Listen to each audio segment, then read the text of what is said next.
வணக்கம். சற்று முன் கிடைக்கப்பெற்ற மிக மிக முக்கியமான செய்தி ஒன்று வெளியாகி உள்ளது. அதிமுகவில் எடப்பாடி பழனிசாமி அவர்களுக்கு இரவில் வந்த அதிர்ச்சியான ஒரு செய்தி. அதிமுகவின் நிலைமைதான் என்ன? 6 சட்டமன்ற உறுப்பினர்கள் ராஜினாமா செய்துவிட்டார்கள்.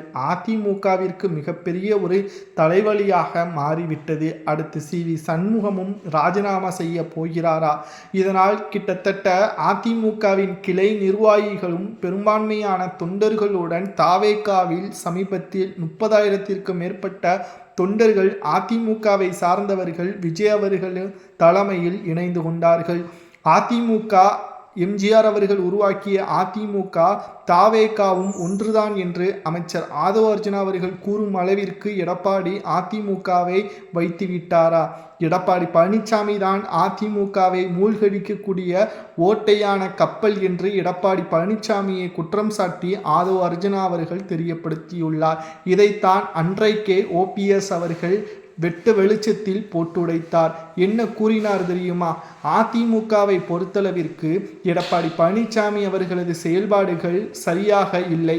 அவரது குடும்ப உறுப்பினர்களை அதிமுகவில் முதன்மைப்படுத்தப்பட வேண்டும் என்பதற்காக, முக்கிய பதவிகள் கொடுக்கப்பட வேண்டும் என்பதற்காக மூத்த நிர்வாகிகளை எடப்பாடி பழனிசாமி அவர்கள் ஓரம் கட்டுகிறார் என்ற குற்றச்சாட்டை OPS அவர்கள், வைத்திலிங்கம், மனோஜ் பாண்டியன் போன்றவர்கள் தெரியப்படுத்தினார்கள்.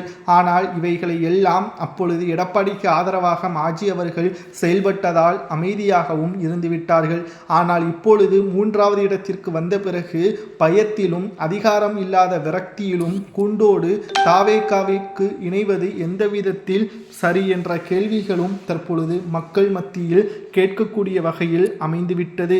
மக்கள் இனியும் தாவேகாவிற்கு ஆதரவுகளை தெரிவிப்பதோடு திமுகவிற்கு எதிர்ப்புகளையும், அதே சமயம் அதிமுகவிற்கு எதிர்ப்புகளையும் தெரிவிப்பார்கள் என்று முன்னாள் அமைச்சர் விஜயபாஸ்கர் அவர்கள் நேற்று ராஜினாமா செய்து இன்று தாவேகாவில் இணைந்த பொழுது தெரிவித்துள்ளார். அன்றைக்கு நாங்கள் OPSஐயும் வைத்திலிங்கமும் தற்பொழுது சபாநாயகராக இருக்கக்கூடிய JCD பிரபாகரன் அவர்களையும் இழந்துவிட்டோம். ஆனால் இனியும் அதிமுகவில் இருந்து எங்களை நாங்களே இழப்பதை விட தாவேகாவில் இணைந்து மக்களுக்கு தேவையான அடிப்படை வசதிகளை செய்து கொடுக்க போகிறோம் என்று விஜயபாஸ்கர் அவர்களும் தெரிவித்துள்ளார். தற்பொழுது இருக்கக்கூடிய அதிமுகவின் பிரச்சனைகளுக்கு முற்றுப்புள்ளி வைக்க வேண்டும் என்றால் அதிமுகவில் என்ன மாற்றங்களை மேற்கொள்ளலாம்?